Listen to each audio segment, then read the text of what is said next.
सोचिए एक ऐसी परंपरा के बारे में जो कला, सम्मान और भक्ति के साथ शुरू हुई, लेकिन समय के साथ वो शोषण और अन्याय का एक बहुत ही घिनौना प्रतीक बन गई। आज हम इसी जटिल और दुखद सफर को समझने वाले हैं, देवदासी प्रथा की कहानी। हमारे सामने जो स्रोत हैं वो इसके उदय, स्वर्णकाल और पतन की एक पूरी परत दर परत तस्वीर दिखाते हैं।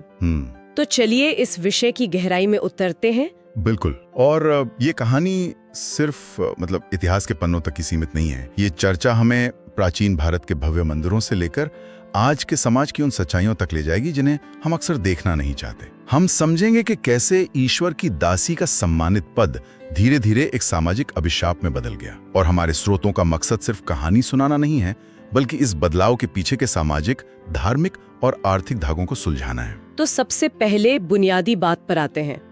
देवदासी, इसका असल में मतलब क्या था? देखिए, इसका शाब्दिक अर्थ तो बहुत सीधा है, ईश्वर की दासी। स्रोत बताते हैं कि प्राचीन भारत में लड़कियों को बहुत ही कम उम्र में किसी मंदिर या देवता को समर्पित कर दिया जाता था। और दिलचस्प बात यह है कि उनका विवाह देवता से माना जाता था। हाँ, इसलिए वे किसी इंसान से शादी नहीं कर सकती थीं।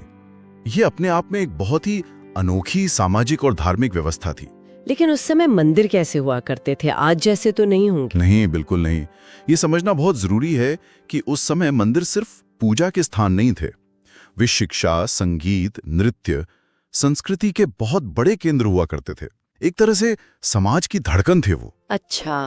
और देवदासियां इस पूरी सांस्कृतिक व्यवस्था का एक अभिन्न और मैं कहूंगा सम्मानित हिस्सा थी। उनका जीवन देवता और कला की सेवा में समर्पित था, जो उस दौर में एक बहुत बड़ा सम्मान माना जाता था, अपमान नहीं। यह तो उस जमाने के हिसाब से एक बहुत ही क्रांतिकारी बात लगती है, जब ज्यादातर महिलाएं या तो पर्दे में थीं या घर की चार दीवारी में। तब देवदासियां समाज के केंद्र में थीं। मतलब उन्हें सिर्फ सम्मान ही नहीं बल्कि एक तरह की आजादी भी हासिल थी। हाँ, बिल्कुल। और ये आजादी सिर्फ सामाजिक नहीं बल्कि आर्थिक भी थी। उस दौर के जो शिलालेख हैं, जो साहित्य हैं, उनमें देवदासियों का जिक्र बड़े सम्मान से मिलता है। उन्हें राजाओं और अमीर व्यापारियों से भूमि और दूसरी संपत्ति दान में मिलती थी, ताकि वो आत्मनिर्भर रह सके। हाँ, इससे वे आर्थिक रूप से पूरी तरह आत्मनिर्भर होती थी। ये उस समय की किसी भी महिला के लिए एक असाधारण स्थिति थी। वे स्वतंत्र थी और उनका अपना एक सामाजिक दर्जा था जो उन्हें आम महिलाओं से बहुत अलग और ऊपर रखता था। और यहाँ ये कहानी और भी दिलचस्प हो जाती है। हमारे स्रोतों में एक बात साफ तौर पर उभर कर आती है कि देवदासियां सिर्फ नर्तकी नहीं थीं। आज हम जिन शास्त्रीय नृत्य शैलियों को इतना सम्मान देते हैं, जैसे भरतनाट्यम और ओडिसी, उन्हें सदियों तक जीवित रखने का श्रेय वो काफी हद तक इन्हीं को जाता है। ये बहुत महत्वपूर्ण बिंदु है। ये पहलू तो ज्यादातर लोग नहीं जानते होंगे। सही बात है। वे इन कलाओं के सिर्फ प्रदर्शक नहीं थीं, वे संरक्षक और गुरु थीं। ये नृत्यशालियां सिर्फ मनोरंजन नहीं थीं, बल्कि भक्ति और पौराणिक कथाएं कहने का एक बहुत शक्तिशाली माध्यम थीं। देवदासियों ने पीढ़ी दर पीढ़ी इस कला को अपनी अगली पीढ़ी को सिखाया, उसे सहेज कर रखा। अगर वे ना होती तो शायद भारतीय शास्त्रीय नृत्य का ये अनमोल खजाना हम तक पहुंच ही नहीं पाता। मतलब वे सिर्फ कलाकार नहीं थीं, बल्कि विदुषी भी थीं। बिल्कुल। हमारे दस्तावेज उन्हें कवयित्रियों, संस्कृत और तमिल साहित्य की जानकारों और राज दरबारों और मंदिरों की सांस्कृतिक धरोहर के रूप में वर्णित करते हैं। वो पढ़ लिख सकती थीं। हाँ, वे पढ़ लिख सकती थीं, रचनाएं कर सकती थी और शास्त्रार्थ में भी भाग लेती थी। सोचिए, उस दौर में जब ज्यादातर महिलाओं के लिए शिक्षा के दरवाजे लगभग बंद थे, देवदासियों का शिक्षित होना उन्हें समाज में एक बहुत ही विशेष स्थान देता था। वे कला की संरक्षक थीं और उनका सम्मान किसी विदुषी से कम नहीं था। एक ऐसी महिला की कल्पना कीजिए जो आर्थिक रूप से स्वतंत्र है, शिक्षित है, समाज में सम्मानित है और कला की सबसे बड़ी वाहक है। ये उस युग की आम महिला की कल्पना से बिल्कुल अलग तस्वीर है। लेकिन इतिहास में अक्सर अच्छी चीजें हमेशा नहीं टिकती। आखिर ये सब बदला कैसे? कहां से वो गिरावट शुरू हुई जिसने इस सम्मान को कलंक में बदल दिया? देखिए, ये बदलाव अचानक नहीं आया, बल्कि धीरे धीरे हुआ और इसकी जड़ें सामाजिक आर्थिक परिवर्तनों में थीं। स्रोतों के अनुसार पतन की सबसे बड़ी वजह थी राजाओं के संरक्षण में कमी। अच्छा। जब बाहरी आक्रमण हुए, सल्तनत और मुगल काल आया और स्थानीय राजवंश कमजोर पड़ने लगे, तो उन्होंने मंदिरों को दिया जाने वाला संरक्षण और अनुदान कम कर दिया। और जब मंदिरों की आर्थिक रीढ़ ही टूट गई तो उसका असर तो पूरी व्यवस्था पर पड़ा होगा। जाहिर है, जब मंदिरों की आर्थिक स्थिति कमजोर हुई तो वे देवदासियों के भरण पोषण और उनकी कला को संरक्षण देने में असमर्थ हो गए। यहीं से वो खालीपन पैदा हुआ जिसका फायदा मंदिर के पुजारियों और स्थानीय सामंतों ने उठाना शुरू किया। जो देवदासियां कभी आर्थिक रूप से स्वतंत्र थीं, अब वो अपने आजीविका के लिए इन पुरुषों पर निर्भर हो गईं, और इसी निर्भरता ने शोषण के दरवाजे खोल दिए। स्रोत ब्रिटिश शासन को भी इसका एक बड़ा कारण बताते हैं। क्या ये सही है कि उन्होंने इस पतन की प्रक्रिया को और तेज कर दिया? हाँ, ब्रिटिश शासन एक बड़ा, आप कह सकते हैं, कैटलिस्ट था। लेकिन ये समझना जरूरी है कि पतन के बीज पहले से मौजूद थे। ब्रिटिश नीतियों ने बस उस आग में घी का काम किया। कैसे? और उन्होंने मंदिरों की पुरानी व्यवस्थाओं को तोड़ा, उनकी जमीनों पर कब्जा कर लिया, उनकी स्वायत्तता खत्म कर दी। लेकिन उन्होंने देवदासियों के पुनर्वास के लिए कोई ठोस योजना नहीं बनाई। और शायद वो इस परंपरा की सांस्कृतिक गहराई को समझ ही नहीं पाए। बिल्कुल नहीं। उन्होंने इस प्रथा को अपनी विक्टोरियन नैतिकता के संकीर्ण चश्मे से देखा और इसे सीधे तौर पर विषयवृत्ति से जोड़ दिया। अच्छा। उन्होंने इस परंपरा की कलात्मक और आध्यात्मिक गहराई को समझने की कोशिश ही नहीं की। नतीजा ये हुआ कि देवदासियों ने अपना सामाजिक सम्मान और आर्थिक सहारा दोनों खो दिया। वे समाज के हाशिए पर धकेल दी गईं।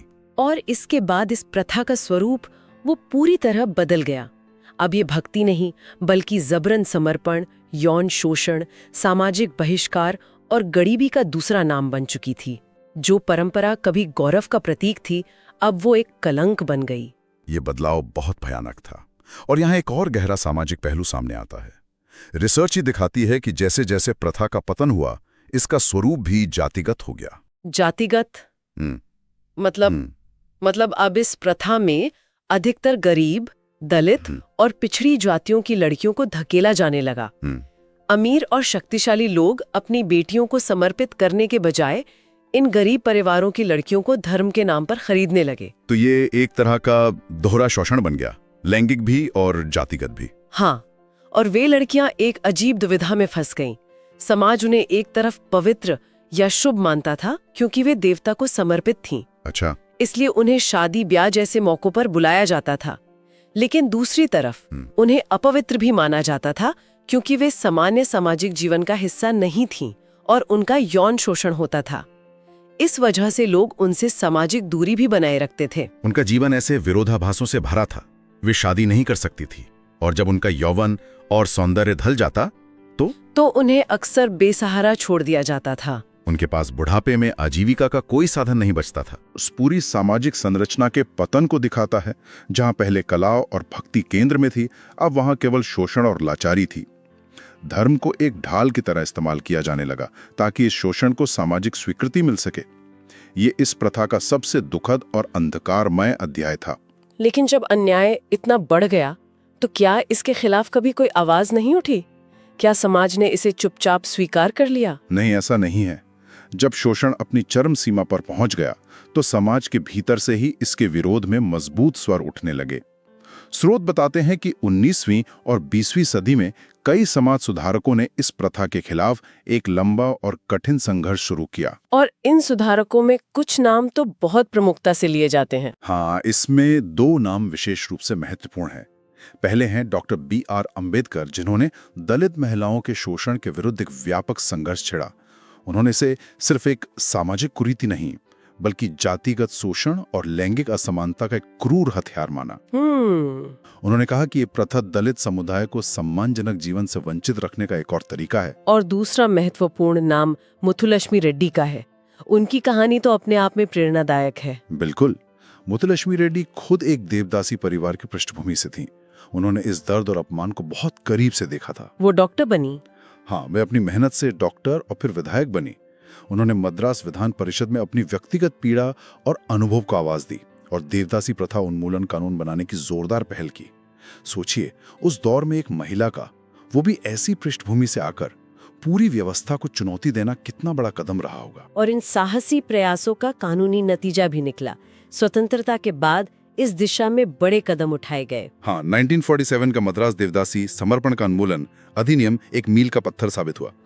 इसके बाद भारत के कई राज्यों ने अपने अपने कानून बनाकर इस प्रथा को कानूनी रूप से अपराध घोषित कर दिया। तो कानूनी तौर पर ये खत्म हो गई? कानूनी तौर पर हाँ। ये लगाई बहुत जरूरी थी क्योंकि इसने राज्य को यह स्वीकार करने पर मजबूर किया कि ये एक सामाजिक बुराई है, कोई धार्मिक परंपरा नहीं। इसने उन महिलाओं को एक कानूनी आधार दिया जो इस शोषणकारी व्यवस्था से बाहर निकलना चाहती थी।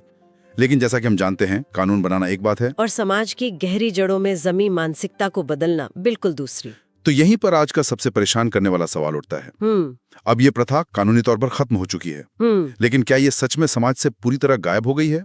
स्रोत एक बहुत ही परेशान करने वाली सच्चाई हमारे सामने रखते हैं कि ऐसा नहीं है। हाँ, रिसर्च के अनुसार कर्नाटक, आंध्र प्रदेश, महाराष्ट्र और तमिलनाडु के कुछ दूर दराज के हिस्सों में ये प्रथा आज भी गुप्त रूप से मौजूद है। गुप्त रूप से? हाँ, इसका स्वरूप बदल गया है। ये अब मंदिरों के संरक्षण में खुले तौर पर नहीं होती, लेकिन ये आज भी जिंदा है। मतलब कानून होने के बावजूद ये सब चल रहा है। ये कैसे मुमकिन है? आज के जमाने में लोग ऐसा क्यों कर रहे हैं? इसके पीछे आज भी वही पुराने कारण हैं, बस उनका रूप बदल गया है।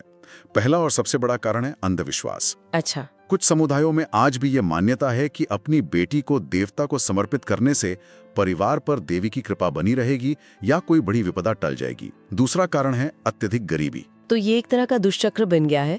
गरीबी की वजह से लोग अपनी बेटियों को समर्पित करते हैं और फिर वही लड़कियां यौन शोषण और सामाजिक बहिष्कार का शिकार होकर और ज्यादा गरीबी में धकेल दी जाती हैं। आपने बिल्कुल सही पकड़ा। ये एक ऐसी मजबूरी है जिसका फायदा उठाया जाता है। जिन परिवारों के पास खाने को नहीं होता, वे अपनी बेटियों को इस प्रथा में धकेल देते हैं, ये सोचकर कि कम से कम उसे 2 वक्त की रोटी तो मिल जाएगी। और तीसरा कारण? सामाजिक दबाव। कुछ जातियों में ये एक परंपरा की तरह बन गया है और जो परिवार इसका पालन नहीं करता, उसे समुदाय से बाहर कर दिए जाने का डर होता है। इस डर से भी लोग अपनी बेटियों को देवदासी बनाने के लिए मजबूर हो जाते हैं। तो इस पूरी चर्चा का सार क्या निकलता है? हमने एक ऐसी परंपरा का पूरा चक्र देखा जो सम्मानजनक शुरुआत से चलकर शोषण के अंधेरे में लगभग खो गई। स्रोत एक बहुत गहरी बात कहते हैं।